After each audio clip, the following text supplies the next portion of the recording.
할렐루야. 오늘도 말씀을 사모함으로 기도로 하루를 시작할 때 주님께서 함께 하시는 복된 하루가 되시기를 간절히 축원합니다. 오늘 말씀의 제목은 청함을 받은 자는 많되 택함을 입은 자는 적으니라입니다. 청함을 받은 자는 많되 택함을 입은 자는 적으니라.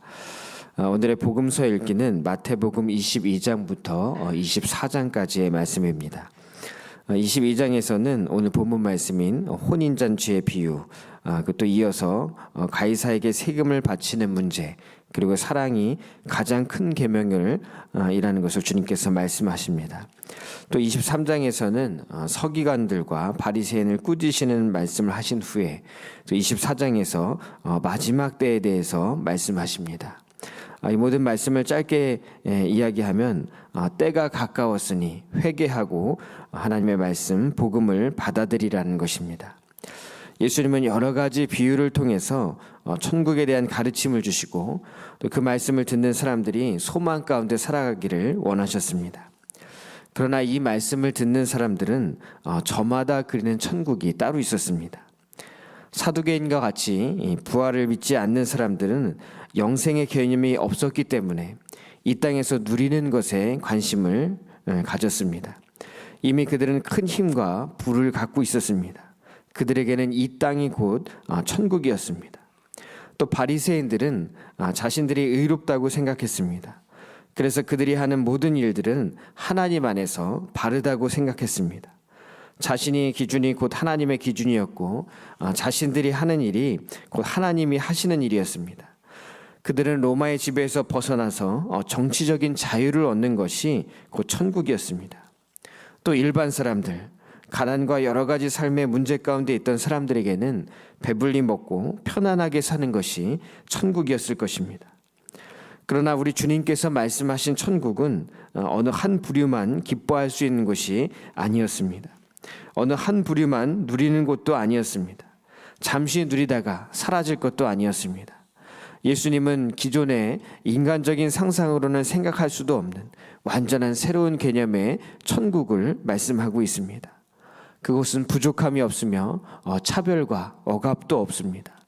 모두가 기뻐하고 모두가 만족할 수 있는 곳, 영원한 곳, 모든 것이 새로워지는 곳, 이러한 곳이 바로 주님께서 말씀하신 천국이었습니다. 하나님께서 우리에게 이러한 천국을 주시겠다고 약속하셨습니다. 이 약속을 믿는 자는 현실 속에서도 그 천국의 삶을 살아갈 수 있지만 약속을 믿지 않는 자는 천국 같은 상황 속에서도 지옥의 삶을 살아갈 수밖에 없습니다. 사두개인과 바리새인, 당시 종교 지도자들은 많은 것을 누렸습니다. 부족한 것이 없었습니다. 이 땅에서 천국과 같은 권세를 누리며 살았습니다. 그러나 그들의 삶은 교만, 의심, 불신, 자신감, 자만심, 적대감, 무관심, 시기, 미움, 질투 같은 것으로 가득 찬 지옥과 같은 삶을 살았다는 것입니다. 예수님께서는 오늘 비유의 말씀을 통해서 우리들을 천국의 삶으로 초청하고 계신 줄 믿습니다. 주님의 초청에 감사하며 주님과 함께 기뻐하는 천국의 삶을 살아가는 우리 모두가 되시기를 간절히 축원합니다. 첫 번째는 부르심에 응답하는 삶입니다. 부르심에 응답하는 삶. 오늘 본문 2절 말씀에 천국은 마치 자기 아들을 위하여 혼인잔치를 베푼 어떤 임금과 같으니라고 되어 있습니다. 여기서 임금은 하나님을 말합니다. 또 아들은 예수 그리스도입니다. 처음 청함을 받은 사람들은 바로 이스라엘을 말합니다.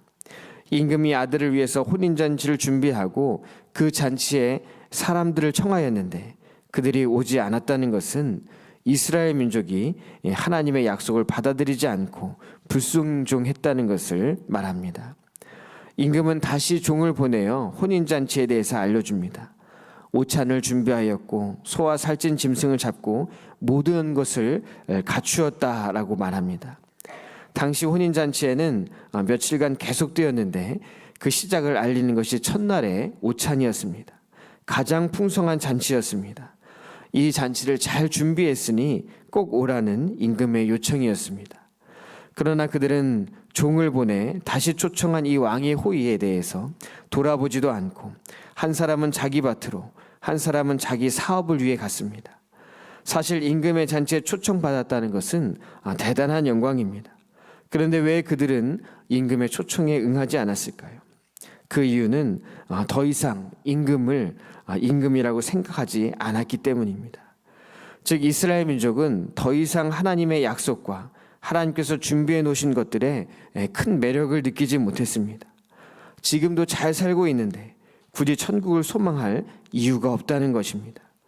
그들은 비유의 말씀에서 초청을 받았지만 그에 응하지 않고 자기 밭으로 자기 사업을 위해 각자의 길을 간 사람들처럼 하나님의 초청과 영생의 삶에는 무관심했으며 오히려 종들을 죽인 것 같이 하나님의 말씀을 전하는 사람들에게 적대감을 가졌던 것입니다. 본문 7절에서 임금은 군대를 보내어 종을 죽인 자들을 진멸하고 다른 종을 보내 길에 나가게 하여 지나가던 사람들을 초청합니다. 10절 말씀에 종들이 길에 나가 악한 자나 선한 자나 만나는 대로 모두 데려오니 혼인잔치에 손님들이 가득한지라. 이제 임금은 특정한 사람들이 아닌 길거리에 지나다니는 사람들을 그들의 신분과 상관없이 또 그들의 행함과도 상관없이 모두 혼인잔치에 초청합니다. 특정한 사람을 초청한 것이 아닙니다. 길을 지나다니는 많은 사람들을 무작위로 초청한 것입니다.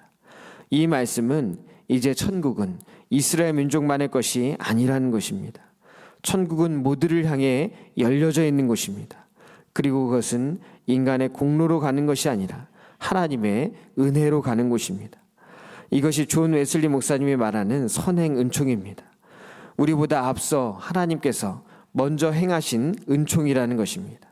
그 은총에 응답하는 사람이 곧 택함 받은 자라는 것입니다. 본문 14절에 청함을 받은 자는 많되 택함을 입은 자는 적으니라. 이 말씀은 많은 사람들이 초청되었습니다. 초청되었다는 것 자체가 바로 은혜입니다. 그러나 그 잔치에 참여하는 사람, 즉 그 초청에 응답하는 사람만이 임금과 함께 음식을 나누며 또 기쁨을 누릴 수 있는 것입니다. 이런 사람이 진정으로 택함 받은 자라는 것입니다. 이 복음의 말씀이 우리를 향한 주님의 초청인 줄 믿습니다. 이미 잔치가 준비되었습니다. 그리고 이미 하나님께서 우리를 초청해 주셨습니다. 그 초청에 믿음으로 응답할 때 우리가 택함 받은 자가 될 뿐만 아니라 천국의 기쁨을 누리는 복된 삶을 살아가게 될 줄로 믿습니다. 두 번째는 믿음으로 의롭게 되어야 합니다. 믿음으로 의롭게 되어야 합니다. 오늘 본문 말씀을 읽다 보면 좀 이해하기 어려운 부분이 있습니다. 11절부터 13절까지의 말씀입니다. 임금이 손님들을 보러 들어올세 거기서 예복을 입지 않은 한 사람을 보고 이르되 친구여 어찌하여 예복을 입지 않고 여기 들어왔느냐 하니 그가 아무 말도 못하거늘 임금이 사원들에게 말하되 그 손발을 묶어 바깥 어두운 데에 내던지라 거기서 슬피 울며 이를 갈게 되리라 하니라. 길을 지나가던 사람이 갑자기 초청을 받고 잔치에 참여하게 되었습니다. 그렇기 때문에 아마도 예복을 준비할 시간과 여력이 없었을 것입니다. 그런데 갑자기 임금이 이 예복을 준비하지 않고 들어온 사람에게 예복을 입지 않았다며 어두운 데에 내어 던지려 하니 이 사람 입장에서는 얼마나 억울한 일이겠습니까?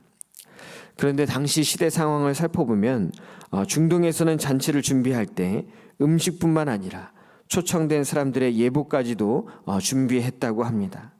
임금을 만나는데 예복을 입는 것은 당연한 일이지만 혹시 준비하지 못한 이들을 위해서 따로 예복을 준비했다는 것입니다. 그렇기 때문에 예복을 입지 않았다는 것은 임금이 준비한 호의를 무시한 것이고 예의를 지키지 않은 것입니다. 예복이란 신분과 지위를 나타냅니다.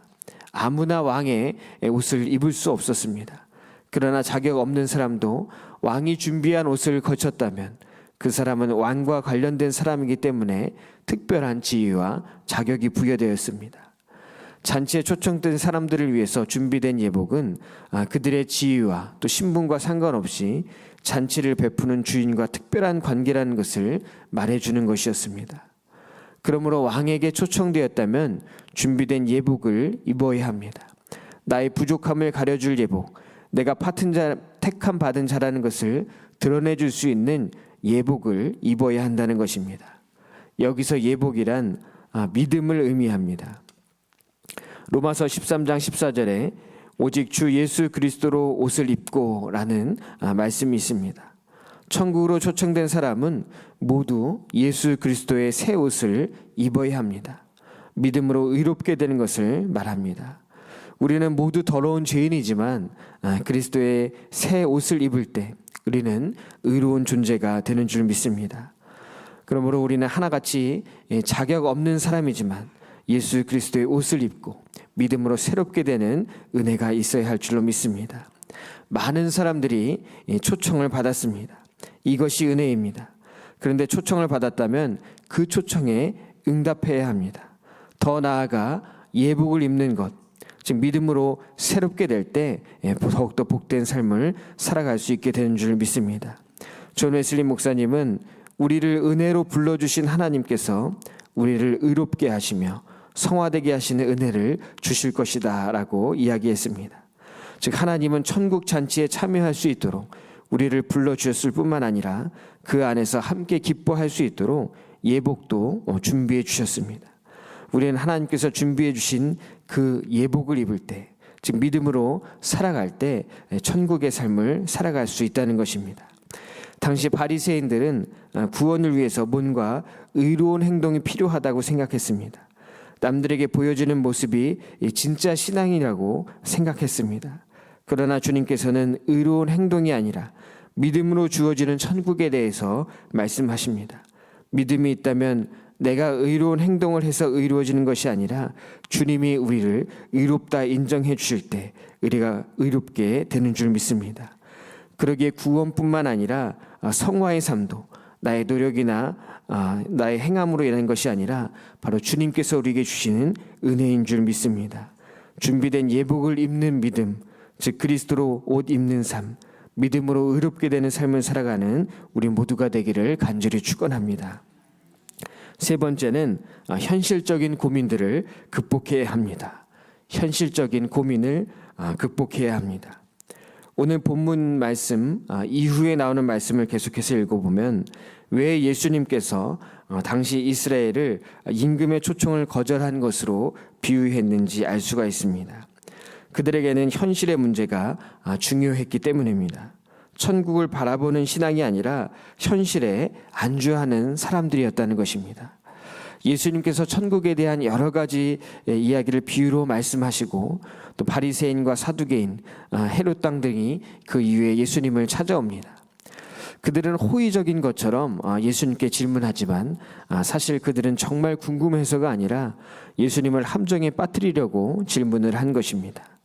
예수님은 그들의 마음을 아셨지만 아주 명쾌한 답을 주십니다.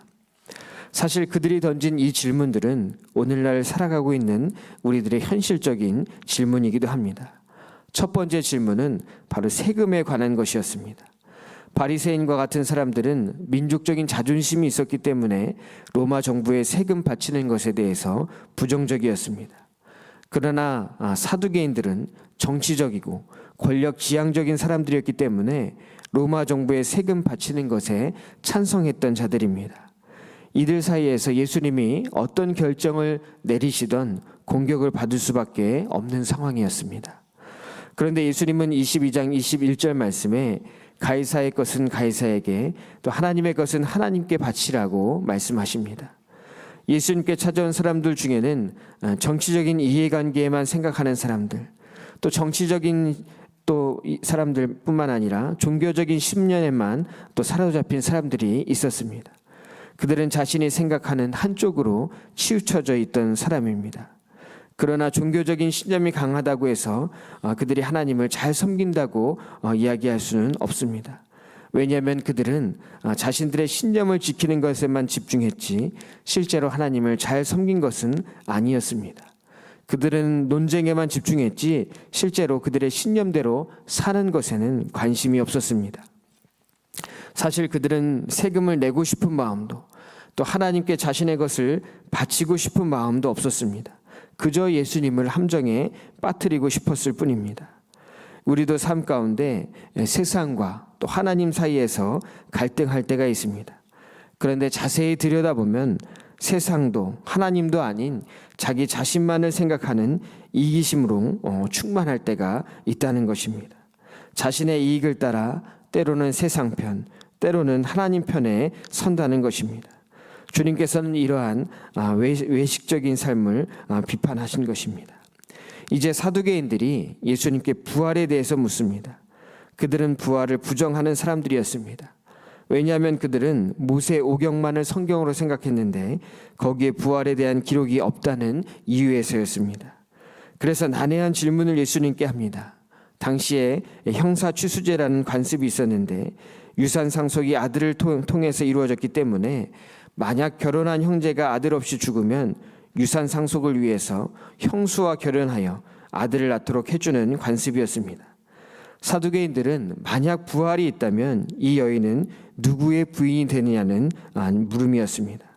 예수님은 우리가 부활할 때 누구의 부인, 누구의 남편, 누구의 아들로 부활하는 것이 아니라 천사와 같이 부활하게 될 것을 말씀해 주십니다. 그러면서 32절에 나는 아브라함의 하나님이요 이삭의 하나님이요 야곱의 하나님이로다 라고 말씀하십니다.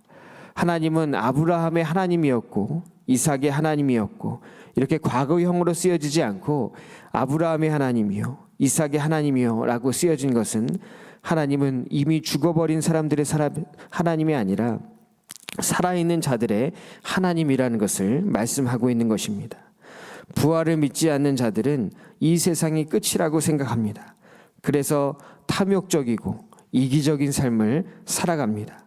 죽음은 끝을 이야기하는 것이 아니라 그리스도인에게는 새로운 시작인 줄 믿습니다. 죽음은 현실에 집착하고 살아가는 우리들에게 새로운 세계가 있다는 것을 보여줍니다.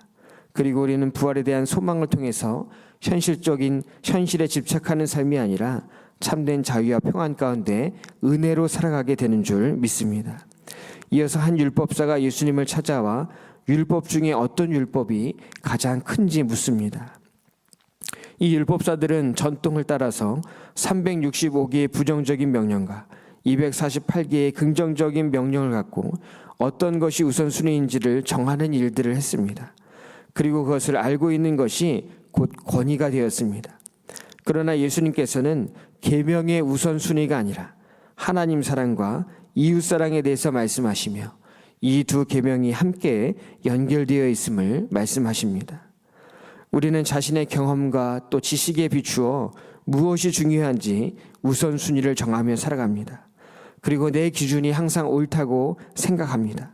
그러나 주님은 우리의 생각의 틀을 뛰어넘어 믿음으로 모든 것을 바라보기를 원하십니다. 믿음 없이는 볼 수 없는 건 그것이 바로 하나님의 나라입니다. 믿음 없이는 갈 수 없는 곳이 하나님의 나라는 것입니다. 믿음 없이 누릴 수 없는 곳이 바로 하나님 나라입니다.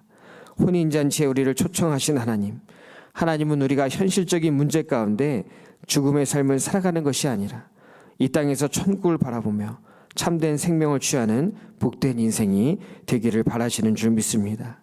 우리가 천국을 생각하지 못하도록 하는 세상적인 생각들, 현실적인 문제들을 뛰어넘어 하나님의 초청에 하나님의 부르심에 응답하며 믿음으로 의롭게 되는 복된 은혜가 넘쳐나기를 간절히 축원합니다. 기도하겠습니다.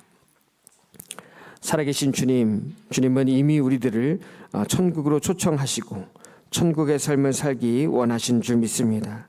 언제나 주님을 믿음으로 고백하게 하시고 천국을 믿음으로 준비하게 하여 주시옵소서. 우리 삶 가운데 있는 많은 질문들 주님께 내려놓사오니 우리 삶의 현실적인 질문들을 뛰어넘는 주님의 크신 은혜 가운데 있게 하여 주옵시고 하나님 사랑, 이웃 사랑, 참된 사랑으로 승리하는 복된 삶을 살아가게 하여 주시옵소서.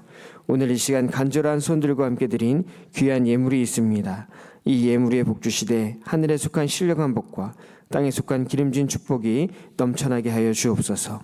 기도로 하루를 시작하오니 주님께서 동행하시는 복된 하루가 될 줄 믿사오며 살아계신 우리 주 예수 그리스도 이름으로 간절히 기도하옵나이다. 아멘.